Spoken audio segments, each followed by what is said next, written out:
জি, আমরা পানি নিয়ে আলোচনা করছিলাম। মোহতারাম, এবারে আপনার কাছে আমার জানার বিষয় হচ্ছে পানি পান করার সময় যদি এই যে গোঁফ যদি ভিজে যায়, অর্থাৎ আমাদের যেটা মোচ বলি, এই গোঁফ যদি ভিজে যায় তাহলে সেটা খাওয়া যাবে কিনা বা মাকরুহ হবে কিনা, এ বিষয়ে মাসালা কি আসলে? আসলে এই মাসালা বলাও তো সমস্যা, না বললেও সমস্যা। বললে সমস্যা হলো যারা গোঁফ বড় রাখেন তারা বলবেন যাক এতদিন পর একটা ভালো জিনিস পাইলাম। আর যদি না বলি তাইলে তো একটা সঠিক কথা গোপন করার কারণে তো আল্লাহ শাস্তি দিবেন।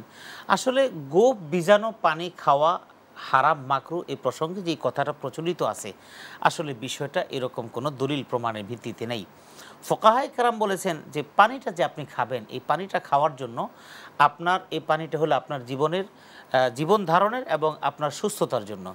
গোঁফ এটা এই উপরের অংশে থাকে, এখানের মধ্যে বাহিরের যে সমস্ত জীবাণু, যে ব্যাকটেরিয়াগুলো থাকে এগুলো মিশে থাকে। পানিটা ভিজলে অটোমেটিক্যালি আমার শরীরে রোগ জীবাণু হওয়ার সম্ভাবনা, এ কারণে গোঁফটাকে ছোট করে রাখতে বলা হয়েছে। এটার ভিত্তিতে ওলামায়ে কেরাম এই কথা বলেছেন।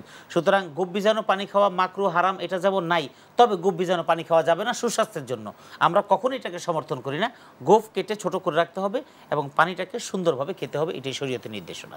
জি, মোহতারাম, শেষ করতে হচ্ছে। আমরা যে আলোচনায় ছিলাম, আবার কোনো সময় পেলে কখনো আপনার থেকে আরও কিছু কথা শুনবেন ইনশাআল্লাহ তাআলা। আপনাকে ধন্যবাদ জানিয়ে আপনার থেকে বিদায় নিচ্ছি। প্রিয় দর্শক, আপনারা দেখছিলেন ইসলামী জীবন ও জিজ্ঞাসা। আমরা আলোচনা করছিলাম পানি পান করানোর ফজিলত। শুধু পানিই নয়, এভাবে যদি খাবারের কষ্টও কেউ পাচ্ছেন, যদি কেউ বস্ত্রের কষ্ট পাচ্ছেন, অবশ্যই আমাদের সামর্থ্য অনুযায়ী তাদের পাশে দাঁড়ানো, তাদের কাছাকাছি হওয়া এবং এরকম সাদাকায় কাজে অংশগ্রহণ করা আমাদের প্রত্যেকের দায়িত্ব রয়েছে। আল্লাহ তাআলা আমাদেরকে এরকম ভালো কাজে অংশগ্রহণ করবার তৌফিক দান করুন। আগামী অনুষ্ঠান দেখবার আমন্ত্রণ জানিয়ে আজকের মতো এখানেই বিদায় নিচ্ছি। আসসালামু আলাইকুম ওয়া রাহমাতুল্লাহি ওয়া বারাকাতুহু।